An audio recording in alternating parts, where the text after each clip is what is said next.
Hello and welcome to WJ Live. I am Abby Liebing, a reporter here at the Western Journal, and today I am with Grant Atkinson, also a fellow reporter, and Josh Manning, the big boss, the deputy managing editor. I am a deputy managing. I've got three titles there, two before the one that mattered. Yeah, you know, he's I'm a straw boss. What we used to call a straw boss. So we are here today on this wonderful Monday afternoon, and we want to talk a bit today about, well, big media, anti-Semitism, Joe Rogan, you know, all the good stuff. But to start off with, we're going to be talking about Whoopi Goldberg, everybody's favorite person, and she made some very interesting comments today about the Holocaust. So she was on The View, per usual, and she claimed that the Holocaust was not racist against Jews. Was it about race? It was not about race, which is a bold claim to make. We got that clip for you right here, and then we will talk about it. Well, also, if you're going to do this, then let's be truthful about it, because the Holocaust isn't about race. No. It's not about race. It is. Well, they consider Jews a different race. But it's not about race. It's not about race. What is it about? Because it's about man's inhumanity to man. That's what it's about. But it's about white supremacy. It's about but going it's after not. It's Jews not about and race. But these are two Romans. white groups of people. Well, they go after black They people didn't see too. them as white And they people. went But you're after missing the homosexuals. point. You're missing the point. The minute you turn it into race, it goes down this alley. Let's talk about it for what it is. It's how people treat each other. Pretty bold claims. Now, everyone understands that, you know, there's a lot of sticky issues around race, around race and the Holocaust. Whoopi Goldberg. And it's just a sticky topic. But I think we can pretty safely say that the Holocaust was, you know, racially motivated. So, Josh, I want to hear your comments. Why was Whoopi so bold to make such a claim? I don't know exactly where she was going with all of it. I tried to avoid The View pretty much with the same vigor that I avoid Poison. So I'm not positive what her point was, especially when she said, well, you know, you go down this, as soon as it becomes about race, you go down this alley. I don't know what alley she was talking about. It is clear that there was a racial component to Nazism. The Holocaust certainly involved 6 million Jews. Weirdly, I don't think she was denying the Holocaust. She didn't seem to be doing that. She just seemed to be saying it wasn't about race. But, you know, Jewishness is a racial thing. It is a racial identity. Right. I suspect had Hitler killed 6 million black people, that Whoopi would say that was a race issue. And conversely, I suppose we could say then that slavery in the United States, and predating the founding of the Republic, really wasn't an issue of race. It was an issue of man's inhumanity against man. And I'm not positive actually what else you would call racism. What is racism except, kind of a manifestation, a crystallization of man's kind of hatred for man, usually for pretty superficial reasons. Well, I think my favorite part of the clip is when, I don't even know what host it was, some other host starts to realize that Whoopi Goldberg's line of reasoning is gonna hurt their leftist racism narrative. So she's like, wait, it is about white supremacy. We have to. It was Anna Navarro. It was Navarro, of course. That the Nazi Germany was actually about white supremacy. Let's not forget that while Whoopi Goldberg's going on her rant. So it's all political. It's just funny how I feel like this is. I'm not sure what Whoopi Goldberg was trying to accomplish, but it seems to go kind of against the usual leftist narrative that they'd want to push on a show like that. One of the other hostesses, I refuse to call them hosts, one of the other hostesses added that the Nazi government, quote, didn't see them, meaning Jews, as white. It's like, Well, yeah, that's true. That's true. So even in the Nazis' eyes, this was a racial thing. So the Nazis think it was racial. We think it was racial. The Jews clearly think it was racial. The only person who doesn't is Whoopi Goldberg, who seems to be afraid to meet race in an alley. Well, Hitler didn't really make any bones about it. I mean, he pretty much was clear about how he felt about Jews. He wasn't like going around. I feel like white supremacy today, people are a little more, even like the alt-right people, they don't just come out and say it. Hitler was pretty clear about how he felt about Jews and how he thought that they were an inferior race. I mean, he pretty much said that. Yeah, and even that, though, he's so ridiculously self-conflicted, too, because at the end of the day, Hitler isn't blonde-haired and blue-eyed. Right. So at some point, the axe was going to fall on him, too. He just ended up being the one at the top of the pile at that time. So why in the world Goldberg would say this was not about the only reason I can think that she might say this was not a racial issue is so that she and the other race hustlers out there can keep a monopoly on racism and racial issues, and they can keep pointing the finger at the U.S. Right. Well, I mean, do you think that they would ever make the argument that, compared to black suppression, Jews ain't got nothing? Yeah, I mean, like, it seems like if she takes that line of arguing with these comments, like, that's kind of the logical conclusion of it. I think that's the underlying tone of it. It's the same as, when people talk about AAPI hate, which is not even a real thing, but when they talk about Asian hate, and then they have to remind you that it's actually not as bad as black hate, especially if it's a black person hating an Asian person, then it's actually not that bad. If it's a white person hating an Asian person, then that's just systemic racism, and it's the same thing that happens to blacks. So they have to pick and choose which kind of racism matters to them. If they admit that another kind of racism is also bad, they feel like it takes away from their argument, I think. Right. Well, I mean, overall, over the past 2 years, there has been a bit of a rise in anti-Semitic comments from pretty prominent people. Yeah, on the left. United States politicians. And from black people who campaign for Black Lives Matter. So, like, do you guys think that this is just going to eventually self-destruct Black Lives Matter as they're starting to basically compare races of like, well, we really have it the worst? Oh, the Olympics of suffering. Yeah. The intersectional Olympics of suffering. Yeah. Well, and maybe, this is probably not true, but maybe Whoopi and her race baiting friends, maybe they sense the trans movement gaining on their heels.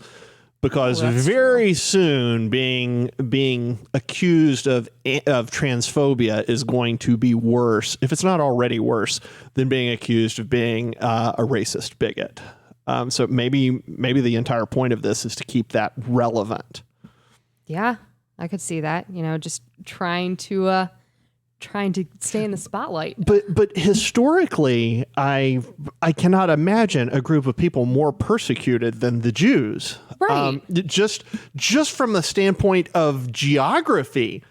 I mean, you have the Saharan desert sitting there between sub-Saharan Africa and the rest of the world. Just by virtue of that, way less racism was possible because you couldn't actually cross the Sahara in any significant numbers. Right. So, and I mean, we have discrimination against the Jews going back thousands and thousands of years before sub-Saharan Africa was able to really cross. So, it seems to me like they were the original people who were hated by everybody. Whoopi is almost right in that this is a manifestation of man's hate for himself. It is a manifestation of our fallen nature. It does also show we are fundamentally tribal. We group with people that are like us. Right. And ideally, we would not do that along the lines of skin color. Historically, though, we have. And you guys correct me if I'm wrong, but best I can tell, the time we came closest to coming together and uniting regardless of skin color was probably in the 80s or 90s. We peaked then, and then it began to blow itself apart, unfortunately. Yeah. Grant, do you think that we're just kind of descending back into tribalism. I mean, it's always, I think it's always underlying in any culture that there's always going to be some sort of tribalism. But do you think that's what we're kind of just descending back into? Yeah, I do. And I think that this new wave of like leftism, it's all based on outcomes, right? And I think that's why they don't feel like the Jewish people are as oppressed as black people, because Jewish people are generally successful. They have overcome the sort of oppression that they have really faced throughout history, like you said, and they become a very successful people.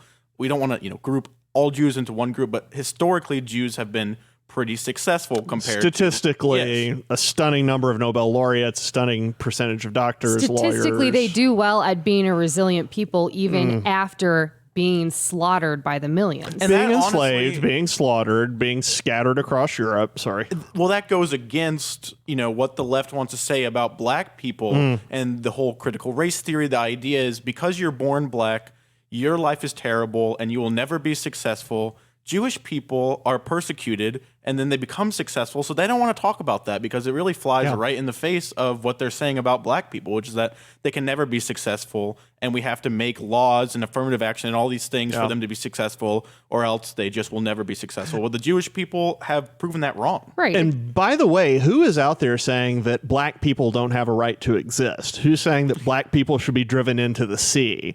Who's saying that black people are animals? Well, you don't really see that, but you see that sort of invective leveled at the Jewish people absolutely all day, every day.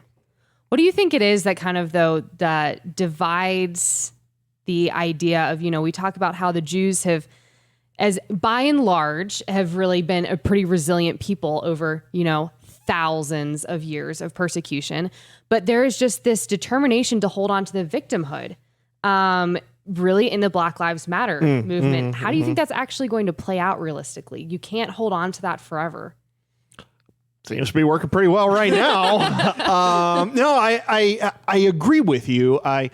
One of my favorite professors in college once said that, there's a lot of hope in the idea that not many really stupid ideas have survived the test of time. True. And I think that probably is true. It's easy to be skeptical of that, but I think it probably is true. At some point, when there are enough affirmative action admissions, when there are enough diversity committees, when there are enough ethnicity offices on campus, at some point, reasonable people are going to have to say, wait a minute, how much more do we have to do to make up for things that we didn't do, to make up for sins that we didn't commit?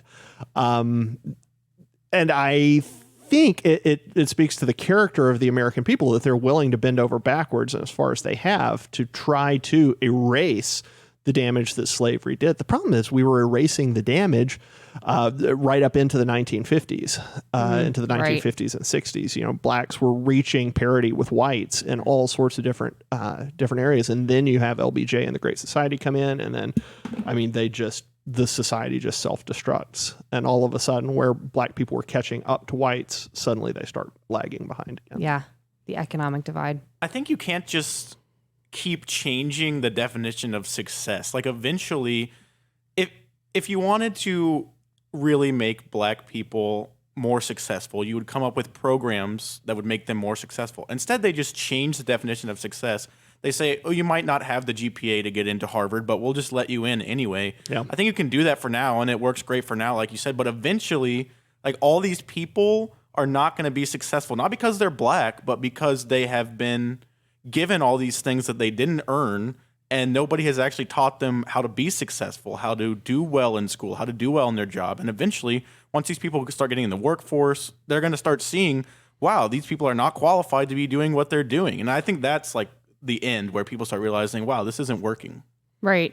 I think it comes down to there's just a complete lack of personal responsibility being encouraged and then none being taken. Exactly. It's on both sides. And it's so profoundly unfair to take a kid who is struggling in math, in high school math, and admit him to MIT, whether he's black or white.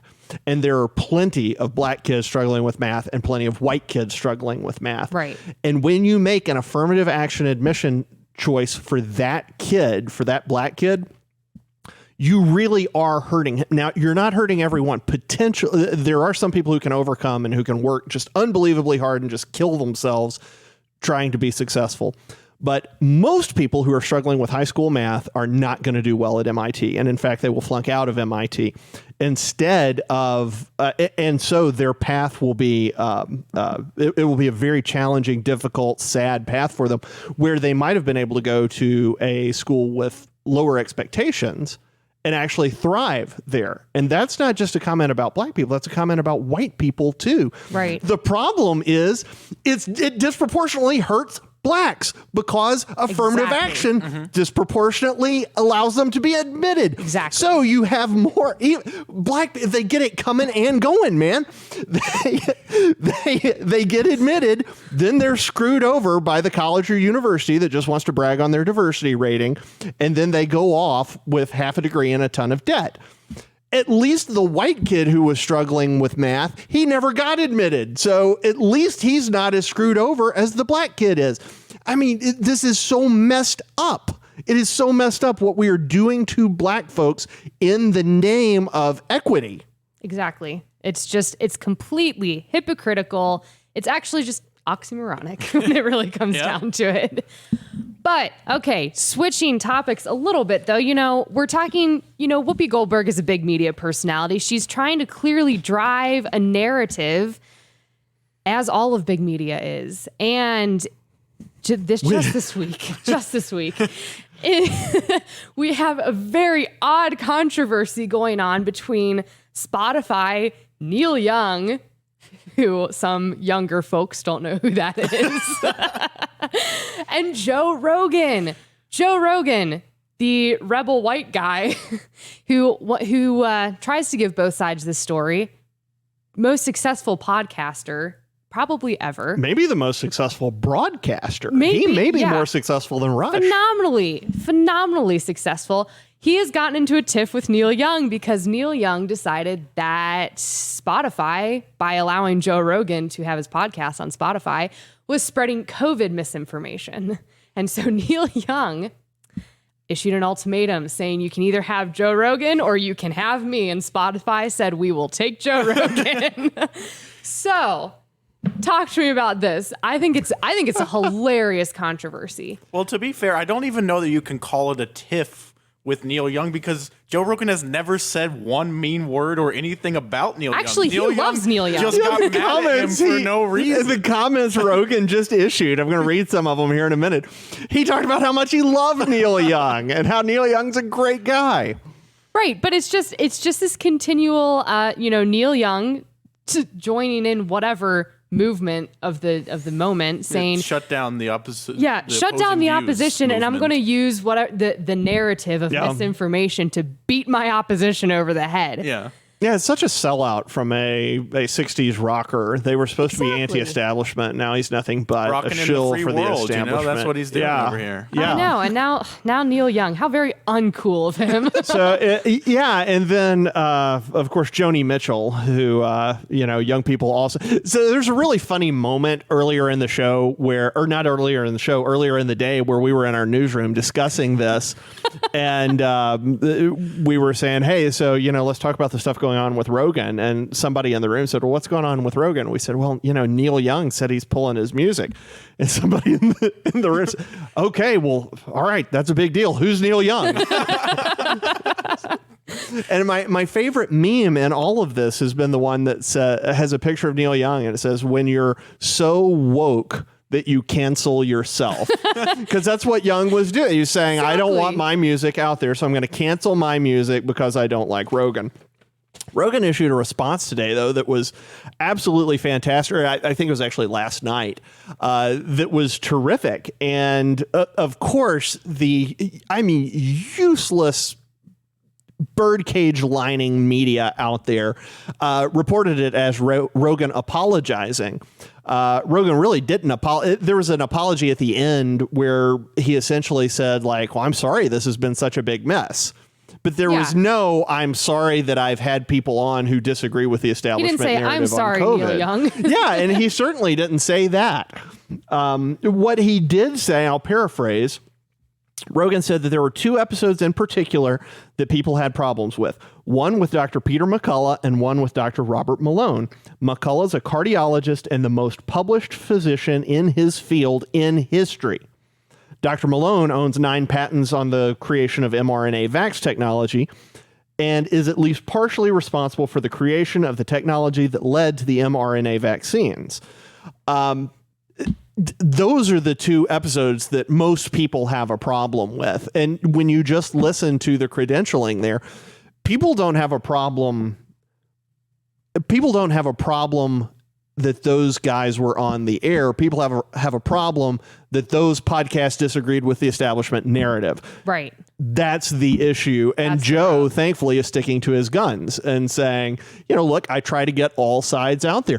And that's why he is so much more popular than Brian Stelter. Exactly. He has 11 million listeners per episode and about 4 to 5 episodes a week. He is far and away blowing like everyone else out of the water. If you look at some of the biggest musicians, you got like Adele at like 60 million or something like that.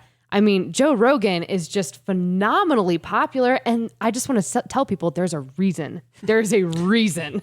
Imagine if Rogan did a show every day that was an hour long and did it, I don't know, at 6 p.m. and talked with newsmakers. I would watch that show every day. And that's what the news is supposed to be. And you'd walk away not necessarily knowing what side Joe's on. And sometimes but you would walk away way better informed than you do now if you're watching Brian Stelter. You learn nothing if you're watching Brian. Yeah. Nothing. You see like an angry little man. You see an angry little man. Yes. Right. So... what stinks is like the media actually could look like this. I love Joe's show. The media could be so cool. There's so much discussion that could take place out there. But now he's a competitor to the media. Now he's a competitor. And none of them are willing to be, not none, most of the people involved in the establishment media are not interested in being intellectually honest and having an honest discussion. Right. They want to make their points. Jordan Peterson said once, I don't know what's happening during these interviews. It's not conversation because you know what you're going to say. I know what I'm going to say. And we both just say it regardless. Right. That's not what happens on Joe's show. On Joe's show, there are actual interactions with real questions. Yeah, actual people find that interesting. People want to be informed. Right. And he makes a good point of having all sorts of people on his show. Everyone from Elon Musk to Bernie Sanders, Kanye West, Miley Cyrus. I mean, like, he really runs the gamut. So I don't think that people can really accuse him of being one-sided on most things. I'm like, he has a really broad range. I think the issue is that a lot of people, I was talking with somebody about this morning, a lot of people on the left, like you said, they're not interested in having an intellectual conversation, so they don't want to go on. The example that this person I was talking to gave me this morning is, if he asked Anthony Fauci to be on, like, that would be great. Anthony Fauci could go on, and then he could say, I was talking to Dr. Robert Malone, who was literally made these mRNA vaccines, and he said this. What would your response be to that? But Fauci has no, interest in doing that. He would rather just go on CNN and talk about his things, and if he gets challenged, he doesn't know how to respond to that. So he doesn't have any interest on going on Joe Rogan's show. Rogan never said, I'm not going to have any mainstream doctors, any mainstream media members, any of that, but they don't want to go on because they don't want to get into a debate because they'll probably lose. Right. Well, he's had and I didn't jot the names down, unfortunately, but Rogan's had on lots of establishment COVID doctors too. He's had on vaccine experts, and he's had on at least one member of Biden's council on COVID, on the COVID response. So it's not like he's stacking the deck. He just wants to hear from everybody. Right. Guess what? You know why people don't know about those episodes? Because nobody wants to hear what Biden's establishment people say. Well, about why when you have the whole rest of the establishment legacy media shouting all of that? Yeah, the reason people are interested in these episodes with Dr. Malone and Dr. McCullough is because they're not hearing it other places. They can hear Biden's person talk wherever. Well, here's the one promising thing, though, that I'm taking out of this this weird little controversy that's going on is that Spotify kept Joe Rogan and that they don't really seem to care about the whole idea of COVID misinformation and that whole idea of, oh, we're going to be woke and we're going to stick with the narrative just completely slapped Joni Mitchell and Neil Young in the face. And I feel like that's a little promising of, maybe enough people are starting to wake up a little bit to the COVID stuff. Spotify actually issued a statement too. I wish I had printed it out. I can't remember exactly what day they issued it, but it was something to the effect of, like, we've always been a platform where we want to allow people's views, even if we vehemently disagree with them. We want to have both views. They said something to that effect, which is, not what you hear from a lot of like big tech, Twitter, Facebook. Yeah. It was a little bit different than that, which I thought was encouraging. Well, here's the thing I would love to hear from you guys is it seems that Spotify they're doing what makes them the most money at the end of the day. Absolutely. Joe Rogan makes them more money than Neil Young. And so I feel like that's a pretty helpful way to combat big media and narrative is just to do what's in financial interest. And so do you think that there's kind of a hope for, combating the narratives because eventually companies are just going to do what makes them money. Yeah. Spotify is just doing what makes its money. And do you think maybe eventually other big tech could get on board with that when they realize that, the controlled narrative of the left is no longer working? Go ahead. I think so. I mean, I think we've seen in the mainstream media, these leftist outlets are getting less and less viewers. Right now they have, billionaire donors and a bunch of money that's going to keep them afloat. Eventually, if your business is just draining money and not making any, like, it's going to go under eventually. It might not be for a long time, but I feel like when people start to see these cable news shows, these CNN shows, MSNBC, start not working at all, and I mean, we're already seeing it. People are quitting these places and going to work other places, but once it becomes unsustainable for there to be a cable news network like that, people might start thinking, maybe we need to do something else because this model is not working. Right. Yeah. So AM radio was absolutely dying. It was in its death throes. And then in 1988, Rush came along on the national scene and changed everything. And all of a sudden there were billions of dollars in play there. Right. Facebook was essentially apolitical. And then they introduced the like button. And then conservatives realized, oh, hey, there are other conservatives out there who like the kind of stuff I like. Why don't I post that? And then we'll make it go viral. And Facebook, we made, just the Western Journal on its own, we made Facebook. I mean, there's no telling how many millions of dollars. And other conservative publishers did the same thing. Now, Facebook essentially said, screw the money. We're not going to worry about it. We're going to shut you down because we are so scared of what the left will do now that Donald Trump is in office. We were fine through about mid 2017, and then it was clear that social media had decided, oh my gosh, we have to silence Trump people. So we were making them a lot of money. They went ahead and silenced us anyway, just saying, forget it. We're going to just say goodbye to that money. So I think the key is diversity in the marketplace, having multiple competitors. It's competition in the marketplace, not diversity. Competition in the marketplace. And Spotify seems to be maybe filling providing some needed competition. Facebook could tomorrow decide it wants to change the algorithm so that publishers are not suppressed anymore. And YouTube could do the same thing. And all of a sudden, they could be making millions and millions more dollars. It'll be interesting to see what happens when Trump comes out with his social media platform, because essentially the issue with all of the competitors to Facebook is that they're not big enough. They're not popular enough to hit critical mass so that they can compete.